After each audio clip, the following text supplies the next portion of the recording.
Aloha, and thank you for joining us. This is Legends from the Pacific, episode 45, the Northern American Indigenous Cannibal, the Wendigo, part 2. That's right, this is part 2, so please go back to our previous episode to gain a deeper understanding of the Wendigo. For the rest of us,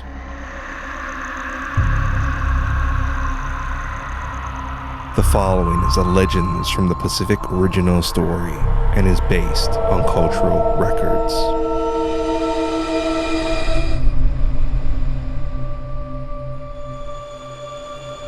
The female Wendigo's remains were sprawled across the kitchen floor. The possibility of a closer village resonated in the hunter's mind, but the looming storm outside meant he needed to return to the elder's village. The hunter prayed over the soup of the Wendigo's husband's remains and left the hovel. Gusts shook the snow-covered trees surrounding the hovel. Several branches cracked. The hunter faced the disruption, and the largest Wendigo he's ever seen broke the tree line. The monster towered over the hunter, glared at the hovel, and released an unearthly scream for his dead wife. The sound conjured the hunter's fear, locking his muscles and quickening his breath. The monster attacked. The hunter barely dodged the fatal attack and dashed for the hovel.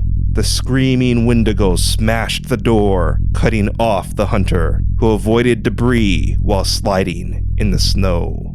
The Wendigo punched the hovel's chimney, sending its debris at the hunter and setting the hovel on fire.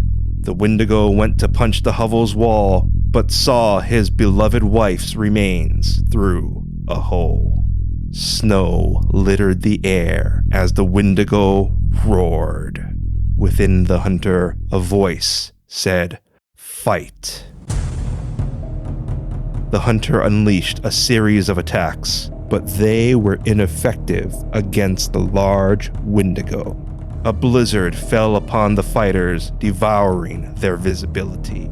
The hunter stumbled back towards the trees, gaining shelter and some visibility.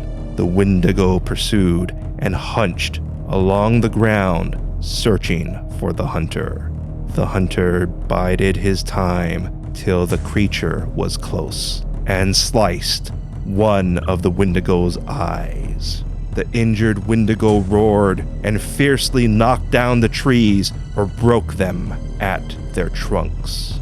The falling timbers bruised and gashed the hunter.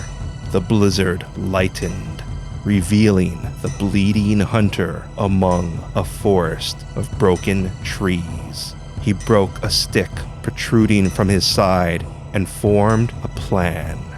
The hunter dodged the Wendigo's attack and struck the monster's feet. The Wendigo reared as the hunter pressed his attack. The Wendigo lost its balance and impaled itself upon several jagged tree trunks. The prone hunter's blood, pooling beneath him, melted the snow and warmed his numb body. But he knew he had to get up. Crawling beside the burning hovel, his body warmed and he mended his injuries. But his chilled bones rattled his teeth. The wind changed, and the intoxicating wife's soup made the exhausted hunter's stomach growl. His eyes fell upon the steaming pot of soup, knocked from the fire and resting on a melted patch of snow. Some of the rich broth spilled from the pot's journey ran down the container's side. The hunter licked his lips. Snow fluttered around him and collected on the impaled Wendigo. It wouldn't hurt to enjoy just a little soup as a reward. He loomed over the pot, and staring at his reflection in the rich, savory broth, The hunter wiped drool from his mouth. Then he pushed the pot over, spilling its contents upon the melted snow, while human bones floated on the broth until the ground absorbed the soup and the remains came to rest. The worn hunter smirked at the foul liquid and destroyed hovel, then struggled against the storm, returning to the elders' village. The village welcomed him, and he ensured them the Wendigos were defeated. The following day, the storm cleared. The hunter found the new village, told them they were safe from the Wendigo, and gave his condolences to the family missing a loved one. The hunter assumed the missing family member was the victim in the soup pot. The villages established trade and flourished as the hunter continued his trek across the frozen plains.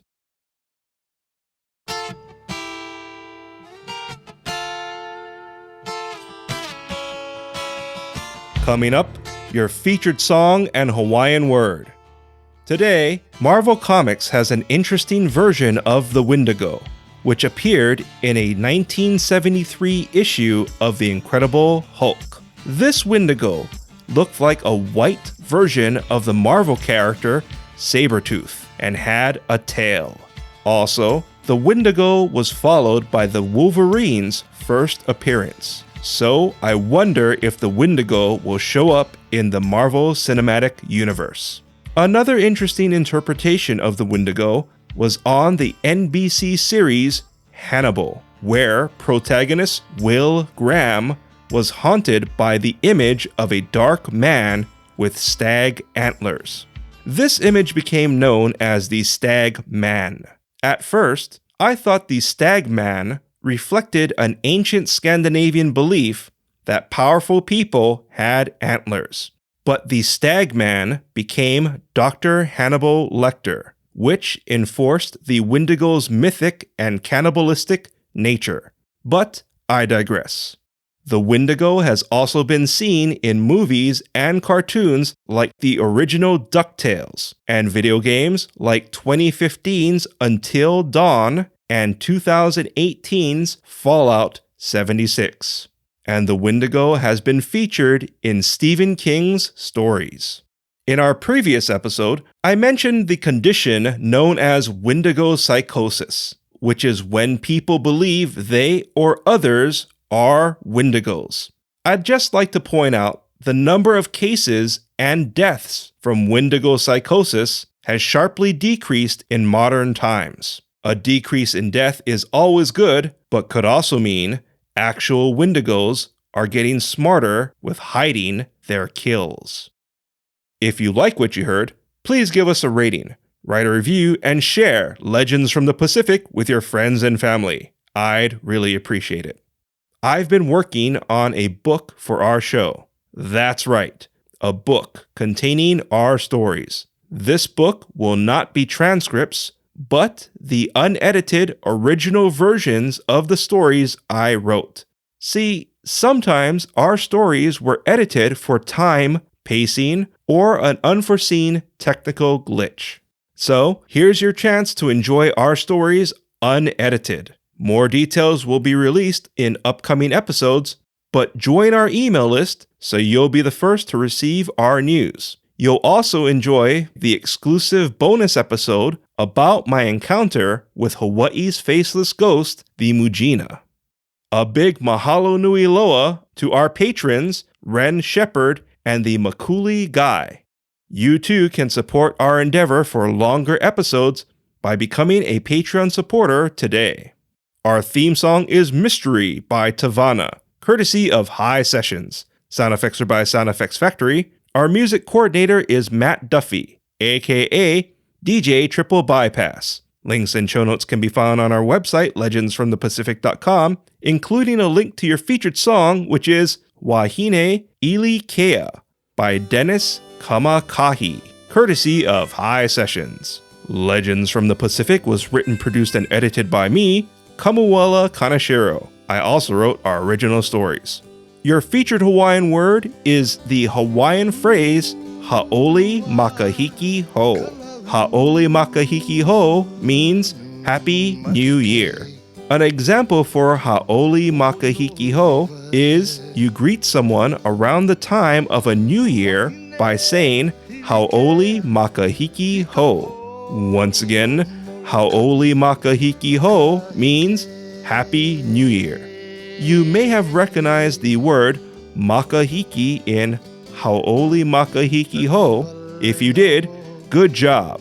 You're learning Hawaiian. Thank you once again for listening. Mahalo, ahui ho, and Ha'oli Makahiki Ho. Navai kolu I ka ulu vehi vehi o ka malo I ka mali e Uwan ka lau nu makikai Uhono I vai Wahine ilikea hikapo